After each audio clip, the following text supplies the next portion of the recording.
Hello there, this is Critical from Critical Media, just taking a look at the Grande Odalisque.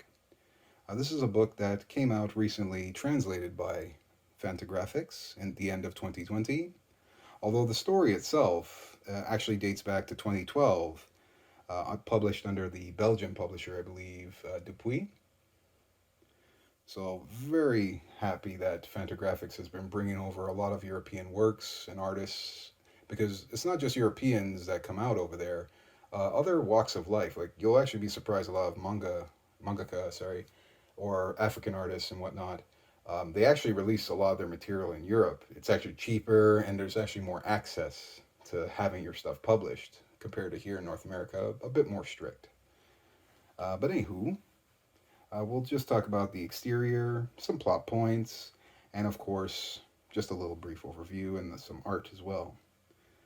Now, the binding, I love it because this, in fact, is no dust jacket. This is actually the hardbound itself, and I always appreciate when a publisher has the guts and the confidence in their own product to know they came out with something that will last. So this is a smooth finish, although there is a bit of gloss on it. It does have a 4-color motif, and this book is pretty big, so even just standing it up, it's a nice piece of art. Like, you can have it in your kitchen, you can move it over to the living room, you can have it on your bookshelf, and it just looks beautiful. And of course, that motif does extend onto its spine and onto its back, of course. You know, more tame, I'd say, on the back. But the spine is presentable, it definitely stands out, and of course, the front is beautiful. If this is reminding you of anything, it's probably because it might be reminding you of what I did, which was the Grand Budapest Hotel, because it has a lot of pink in that as well. And I love that movie too. But the story itself is, I would say, yeah, there is a painting at the heart of the story that they're all after, which is the title of the book. So the Grande Odalisque is, of course, named after Ingres' painting from the 1700s. And ironically, that painting has a bit of a controversy where, well, not so much controversy, but it is known for being a little bit disproportionate. Technically, it's, what's the word?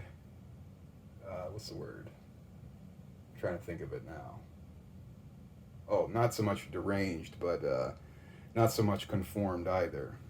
So deformed is the word I'm thinking of. Yes. So it's ironic considering this plot point.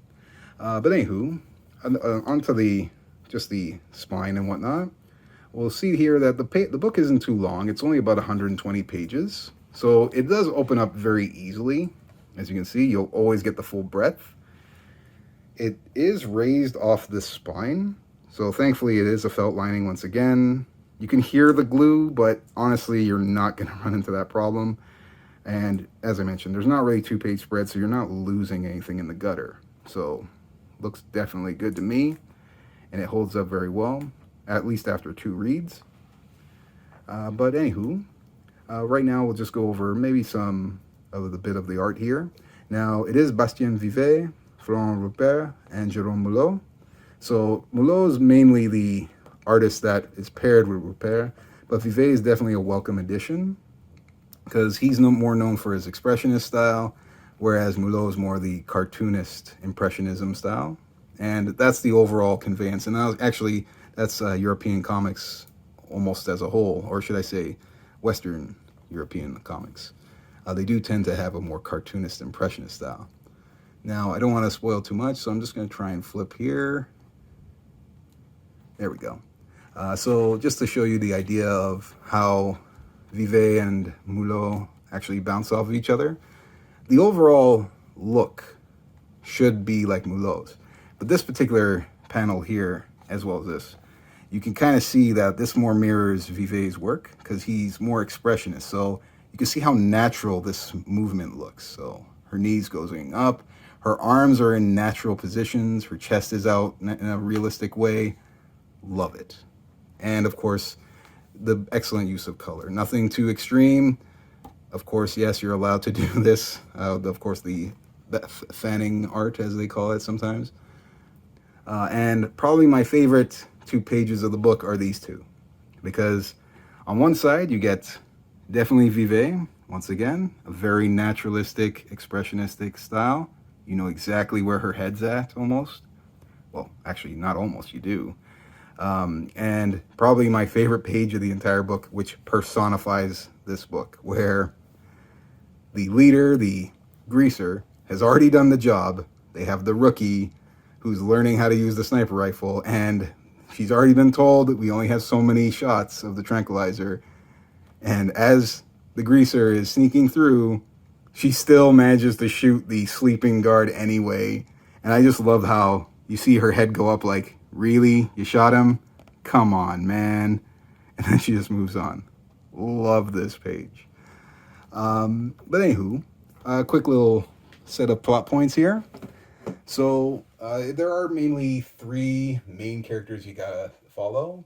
So it is the titular trio of Carol, the actual character on the cover there. We have Alex, who's more of the Spitfire, and then Sam, who's the newbie. So there are the three ladies, 1, 2, 3. So Carol is more of the level-headed leader, and as I mentioned, she's more of the greaser and planner. So she has her head together, she's the most organized. You have full confidence that she will get the job done. We have, of course, the newbie, Sam, who they bring on, of course, as the driver, as you can see there. But she's more of a gadget character where she fills in roles, like you saw earlier with the sniper rifle, or the tranquilizer sniper rifle.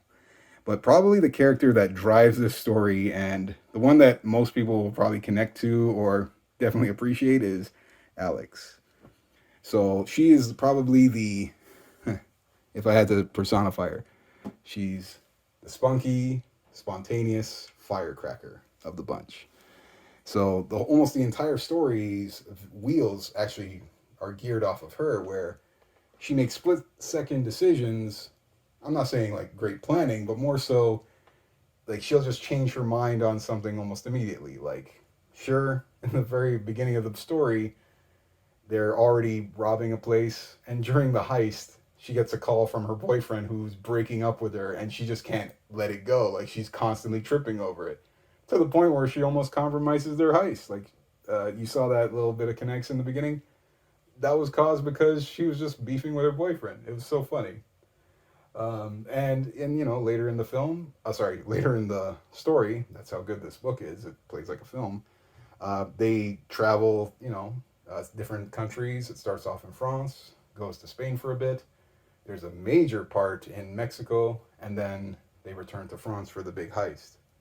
But ironically, when they go to Mexico, their job there is so beneficial to them, they don't even need to do the heisting anymore.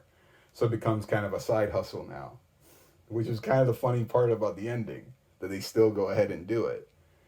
But anywho, definitely Alex will pop from this story the most. Now, this story, because I mentioned it's only about 120 pages, it is action-centric, so you will fly through it. You'll find that, yeah, it kind of leaves you wanting more, especially kind of the cliffhanger ending and the kind of tone it has it by the end. But there was, in fact, a sequel that was released in 2015 from the original publisher, Dupuis. It just hasn't been translated yet for, I guess, us North Americans yet. And I don't know too much French. I would probably use Google Translate, so I don't want to ruin it that way. So I'm going to be patient to read it. But hey, maybe you'll see it as well. But if I had to give a score, numerically, I'd say it's probably an 8 out of 10. Stop me if you've heard that before. But it's really a good story. I appreciate that it keeps moving forward. It's funny. I like it. Like, aside from Alex just being this, like, almost this crazy girl, like, that we all know, who's, very passionate, wears her heart on her sleeve, bon vivant kind of thing, good, liver of life. She, goes out clubbing. She knows, the kind of men she likes, or women, or whatever. She just lives life, as the moment goes on. I'm almost inspirational. I wish I could be like that. But yeah, it's a good 8 out of 10. It's a solid package. I would say, yeah, you can find it in libraries now that it is considered art culture. So yes, you'll see it in public libraries as well. There's digital releases as well. So I would suggest taking it in the best way you can. And hey, maybe when the sequel comes out next year, at least for us North Americans, yeah, I'll be probably doing a video about that too. I like to end these videos on some sort of, kooky thing. It seems to be a trend I've been starting here without realizing it. As I mentioned, this book is huge. It's a foot high, 10 inches across. So I don't have a banana for scale, but I have a few other books, like, a traditional trade paperback from DC. Yes, I love the question. So you see what I mean? This Grande Odalisque is huge. And of course, since I did a video on this, it seems to be trending pretty well, so why not just give it a little guest appearance?